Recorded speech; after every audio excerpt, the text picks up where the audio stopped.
जय हिंद, नमस्कार, good morning. स्वागत है आप सभी का इस समग्र मनोविज्ञान की क्लास नंबर 2 में। और इस क्लास में मैंने विभिन्न विख्यात विद्वानों के जो सिलेक्टेड क्वेश्चन है, जो चैलेंजिंग क्वेश्चन है, उन क्वेश्चनों को साथियों मैंने सेशन में शामिल किया है। तो आपको इस सेशन को लास्ट तक देखना है और जो भी फैक्ट आपको नया लगे उसको अपनी नोटबुक में नोट करते चलेगा साथियों। आज की क्लास की हम शुरुआत करते हैं। पहला प्रश्न आपके सामने है, एक निश्चित समय में विभिन्न आयु के बालकों का अध्ययन जब एक साथ करते हैं तो उसे कहा जाता है सर्वे अध्ययन, अनुदैर्ध्य अध्ययन, प्रतिनिधियात्मक अध्ययन या फिर जीवन वृत्तांत अध्ययन। साथियों, इस क्वेश्चन का राइट आंसर क्या होगा? इस क्वेश्चन का जो राइट आंसर है साथियों वो है प्रतिनिधियात्मक अध्ययन। ऑप्शन नंबर सी हो जाएगा आपका राइट आंसर। नेक्स्ट, कि किसी परीक्षण के लिए निर्धारित प्रक्रिया कहलाती है क्रॉस सांस्कृतिक विधि, सर्वेक्षण विधि, परीक्षण विधि या फिर केस स्टडी विधि। तो किसी परीक्षण के लिए जो निर्धारित प्रक्रिया होती है साथियों, तो उसको हम कहते हैं परीक्षण विधि। ऑप्शन नंबर सी हो जाएगा आपका राइट आंसर।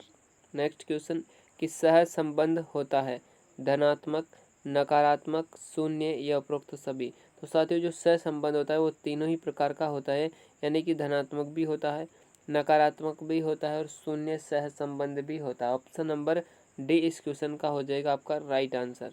नेक्स्ट क्वेश्चन, कि क्षेत्र अध्ययन विधि में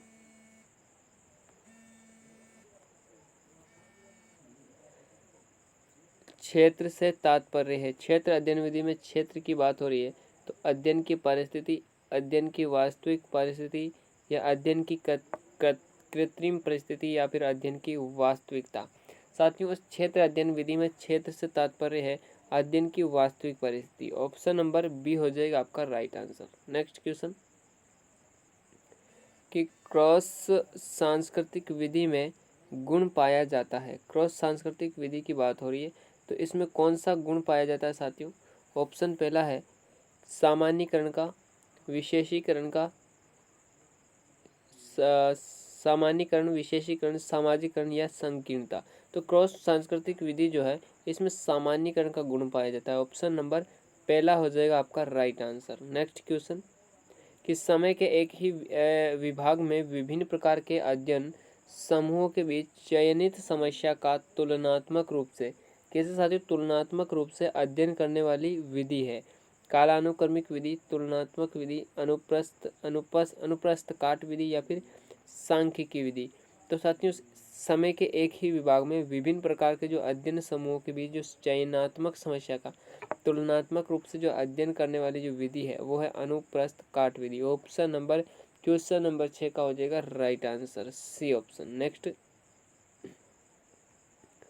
निम्नलिखित में से कौन सा कालानुक्रमिक विधि का गुण है? ऑप्शन पहला है इस विधि द्वारा कारण प्रभाव संबंध के यथार्थ व्याख्या करना संभव होता है, समय और धन दोनों अधिक व्यय होता है। तो यहाँ पर ये गुण नहीं है, ये तो क्या है? दोष है। इस विधि द्वारा समस्या का पूर्ण समाधान नहीं हो पाता है। तो ये कुछ प्रतिभागी अध्ययन में सहयोग करना बंद कर देते हैं जिससे परिणामों की वैधता पर प्रश्न चिन्ह लगता है। ये भी क्या है? इसका दोष है। इस क्वेश्चन का जो राइट आंसर है साथियों वो है आपका ऑप्शन नंबर पहला। इस विधि के द्वारा कारण प्रभाव संबंध की यथार्थ व्याख्या करना संभव होता है। ऑप्शन नंबर पहला जो है आपका हो जाएगा राइट आंसर। नेक्स्ट, कि प्रश्नावली विधि है प्रत्यक्ष, अप्रत्यक्ष, संकीर्ण या फिर व्यापक। साथियों, प्रश्नावली जो विधि है वो कैसी है? अप्रत्यक्ष विधि है और ऑप्शन नंबर बी हो जाएगा आपका राइट आंसर। और प्रश्नावली विधि की हम बात करें तो किसके द्वारा दी गई साथियों? आपके वुडवर्थ सर के द्वारा, वुडवर्थ। ऑप्शन नंबर इस क्वेश्चन का आपको करना है जो है बी ऑप्शन। नेक्स्ट क्वेश्चन, की मनोविश्लेषण विधि है और मनोविश्लेषण विधि की अगर हम बात करें तो ये जो मनोविश्लेषण विधि है वो किसके द्वारा दी गई साथियों? फ्राइड के द्वारा। किसके द्वारा दी गई है? फ्राइड के द्वारा, क्योंकि फ्राइड एक क्या है? मनोविश्लेषणवादी है। ठीक है, ऑप्शन पहला इस क्वेश्चन का आपको देखना है शारीरिक विकारों के इलाज की विधि है, मानसिक विकारों के इलाज की, सामाजिक विकारों के इलाज की या फिर विद्यालय विकारों के इलाज की। साथियों, मनोविश्लेषण विधि जो है वो मानसिक विकारों के इलाज की विधि है। ऑप्शन नंबर बी हो आपका हो जाएगा राइट आंसर। नेक्स्ट, मनोचिकित्सकीय विधि के द्वारा व्यक्ति के मन का अध्ययन किया जाता है। कौन से मन का अध्ययन किया जाता है साथियों? अचेतन, चेतन, सचेतन या फिर अर्धचेतन। साथियों व्यक्तित्व के ये तीनों मन जो बताए थे वो किसके द्वारा बताए गए थे? वो बताए गए थे साथियों सिगमंड फ्राइड के द्वारा। इन मन के 3 प्रकार बताए थे। अब मनोविश्लेषण विधि के द्वारा किस मन का अध्ययन किया जाता है? तो साथियों आपको पता होगा मनोविश्लेषण के द्वारा अचेतन मन का अध्ययन किया जाता है। ऑप्शन नंबर पहला आपका हो जाएगा राइट आंसर। नेक्स्ट, समाजमिति विधि के द्वारा अध्ययन किया जाता है समूह संरचना का, मानव संरचना का, समूह की अंतःक्रिया का या ए और सी दोनों। तो साथियों समाजमिति जो विधि है इसके जो प्रतिपादक है वो है जे एल मोरेनो। कौन है साथियों? J L Moreno. इस विधि में जो है साथियों समूह संरचना का भी अध्ययन किया जाता है और समूह की अंतःक्रिया का भी। इसलिए इस क्वेश्चन का राइट आंसर आपको करना है option number D. Next question कि विद्यालय में उपचारात्मक विधि का प्रयोग किया जाता है समस्यात्मक बच्चों के लिए, सामान्य बच्चों के लिए, प्रतिभाशाली बच्चों के लिए या उपरोक्त सभी के लिए। तो साथियों जो विद्यालय में जो उपचारात्मक विधि का प्रयोग किया जाता है वो किया जाता है आपके समस्यात्मक बच्चों के लिए। ऑप्शन नंबर पहला आपका हो जाएगा राइट आंसर। ठीक है। नेक्स्ट क्वेश्चन कि विद्यालय में पलायन करने वाले बालक के अध्ययन की सबसे उपयुक्त विधि है। एक बच्चा है जो विद्यालय से पलायन करता है, आपको उसका अध्ययन करना है, तो आप इन विधियों में से कौन सी विधि जो है आपको सर्वश्रेष्ठ विधि है मानेंगे। ठीक है। तो क्या प्रश्नावली विधि, विकासात्मक, समाजमिति या कैस स्टडी। तो भाई साहब अगर बच्चा पलायन करता है विद्यालय से तो हम उसके कारण जानना चाहेंगे, उसकी व्यक्तिगत जो समस्या है उसको भी हम जानना चाहेंगे। इसके लिए हम जिस विधि का चयन करेंगे उस विधि का नाम है साथियों case study method. Option number जो डी है वो हो जाएगा आपका राइट आंसर। नेक्स्ट कि किस विधि में उद्दीपन अनुक्रिया के मध्य होने वाले संबंधों का अध्ययन किया जाता है? उद्दीपन अनुक्रिया के मध्य मनोभौतिक, आत्मनिष्ठ, प्रयोगात्मक या प्रश्नकर्ता विधि। साथियों इस क्वेश्चन का जो राइट आंसर है वो है प्रयोगात्मक विधि। प्रयोगात्मक विधि के माध्यम से उद्दीपन अनुक्रिया के मध्य जो होने वाले जो संबंध है उनका अध्ययन किया जाता है। ऑप्शन नंबर डी सी जो है इस क्वेश्चन का राइट आंसर है। क्वेश्चन नंबर 15 है कि निम्नलिखित में से किस विधि के अंतर्गत एक व्यक्ति दूसरे के व्यवहारों का निरीक्षण करता है? ये रहा एक व्यक्ति, ठीक है, एक व्यक्ति ये रहा और एक व्यक्ति ये आपके सामने यहाँ पर ये रहा, ठीक है, एक व्यक्ति ये रहा। अब ये इसका अध्ययन कर रहा है, यानी कि इसका मतलब क्या हुआ? ये एक क्या है साथियों? बहिर्दर्शन विधि है। क्या है विधि? कौन सी विधि है? बहिर्दर्शन विधि। ऑप्शन नंबर बी आपका हो जाएगा राइट आंसर। नेक्स्ट कि यह विचार के विकास की किसी भी अवस्था में कुछ भी सिखाया जा सकता है। वह विकास की किसी भी अवस्था में बच्चे को कुछ भी सिखाया जा सकता है, ऐसा कथन कहने वाले विद्वान कौन है? पियाजे है, आशुबेल है, ब्रूनर है या गेन है? तो साथियों इस ऐसा जो कथन कहा गया था वो कहा गया था ब्रूनर के द्वारा। ब्रूनर ने जो है संज्ञानात्मक विकास का सिद्धांत भी दिया था, इन्होंने अपने जो सिद्धांत में कुल 3 अवस्थाएं बताई थी। किन्होंने? जेरोम ब्रूनर ने, और जेरोम ब्रूनर का भी विकास के बारे में ये कथन कहा गया था। नेक्स्ट निम्नलिखित में से अधिगम को अभिप्रेरित करने का कौन सा तरीका कम से कम काम में लेना चाहिए? पुरस्कार, मिलजुल कर काम करने की प्रवृत्ति को रोचक बनाना या बच्चों के अनुभवों से जोड़ना। तो सबसे कम जो प्रयोग सबसे कम जिसका प्रयोग करना चाहिए साथियों वो है पुरस्कार।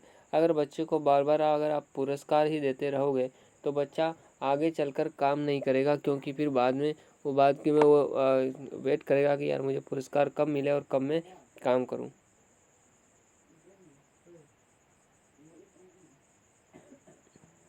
नेक्स्ट क्वेश्चन, एक विद्यार्थी मेडिकल कॉलेज में दाखिला लेने के लिए कठिन परिश्रम करता है ताकि वह प्रवेश परीक्षा में उत्तीर्ण हो सके। ये विद्यार्थी रूप से अभिप्रेरित है, वैयक्तिक रूप से, आनुभविक रूप से, आंतरिक रूप से या बाह्य रूप से।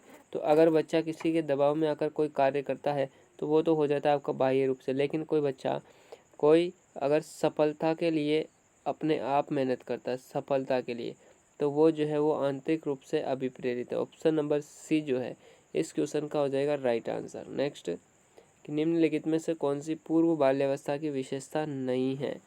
दल समूह में रहने की, अनुकरण करने की, प्रश्न करने की या खेलने की।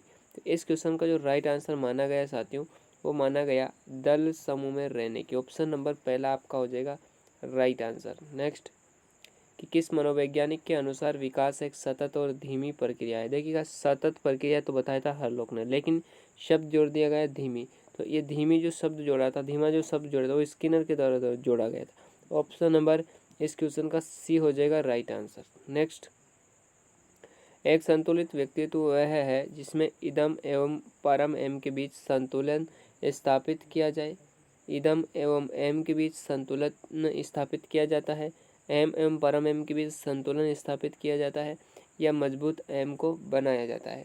तो साथियों इस क्वेश्चन का जो राइट आंसर है वो है मजबूत एम को बनाया जाता है। डी ऑप्शन हो जाएगा आपका राइट आंसर। नेक्स्ट, कि जब व्यक्ति असफलता, दुख, पीड़ा को बलपूर्वक भूलने का प्रयास करता है तो इसे कहते हैं, अगर बलपूर्वक भूलने का प्रयास करता है तो साथियों इसको क्या कहते हैं? हम दमन कहते हैं। ऑप्शन नंबर डी आपका हो जाएगा राइट आंसर। नेक्स्ट, गिलफोर्ड के बुद्धि सिद्धांत मॉडल में वर्तमान में खाने यानी कॉस्ट की बात है, कितने कॉस्ट यहाँ पर उन्होंने बताए हैं? 120, 150, 180 या फिर 90। बात हो रही है वर्तमान समय की। कब की? वर्तमान समय की। तो साथियों इस क्वेश्चन का जो राइट आंसर है वो हो जाएगा आपका 180। सी ऑप्शन हो जाएगा आपका राइट आंसर, क्योंकि इन्होंने सर्वप्रथम बताए थे 120, उसके बाद बताए थे 150 और इसके बाद वर्तमान समय में इनके कितने? कुल 180। नेक्स्ट क्वेश्चन, सृजनशीलता के पोषण हेतु एक अध्यापक को अपने विद्यार्थियों को रखना चाहिए कार्य केंद्रित, लक्ष्य केंद्रित, कार्य केंद्रित एवं लक्ष्य केंद्रित और पुरस्कार केंद्रित।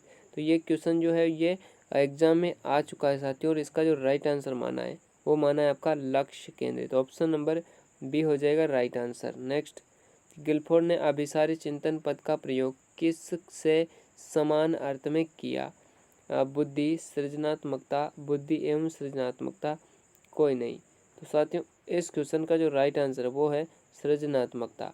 साथियों ये था आज का सेशन, आज के 25 प्रश्न। आप आज के 25 प्रश्न में से आपके कितने सही हुए मुझे कमेंट बॉक्स में ज़रूर बता के जाना। और आज का सेशन आपको कैसा लगा मुझे ये भी आपको कमेंट बॉक्स में बता के जाना है। चलेगा साथियों, मिलते हैं एक नेक्स्ट सेशन में। आज के लिए इतना ही। धन्यवाद। जय Hind. Ram Ram. Have a nice day.